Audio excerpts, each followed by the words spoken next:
আপনাকে খতিবের কত বেতন দেন আপনারা জানেন? আপনাকে ইমাম সাহেবের বেতন দেন, মুয়াজ্জিন সাহেবের বেতন দেন। এই বেতন এতে কেমনে চলে? আল্লাহর আলেমদের রিজিকের মধ্যে আল্লাহ এত পরিমাণ বরকত দেয়, আবার এটা কইয়া রিজিক বন্ধ করে দিয়েন না, মানে বেতন কমাই দিয়েন না। আল্লাহ চালাইবো। কে চালাইবো? আল্লাহ চালাইবো। হুজুর আমরাই আল্লাহ চালাইবো। আমরাও ওয়াজ করছেন হুজুর বেতন আগেরটাই থাক, তাহলে 500 টাকা কমাই দেই। কথা কয় টাকা বাবারে, এটা করা যাবে না। সময়ে সময়ে যখন জিনিসপত্রের দাম বাড়বে, সমাজীওয়ালারা বসবেন, এটাকে আল্লাহ আপনাদেরকে কিন্তু প্রশ্ন করবে। বিবেকবান মানুষেরা বলবেন, বৈশে বলবেন এই জিনিসের দাম এত, আমার হুজুরের বেতন এত।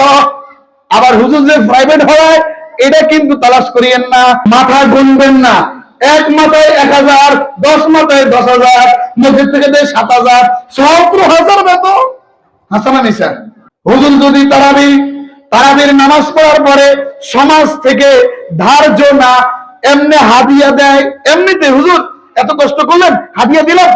এখন হুজুর যদি 130,000 টাকা আপনি হুজুরের হাতে দেন, হুজুর এটি আপনি কেমনে কিটা করবেন, কেমনে খরচ করবেন?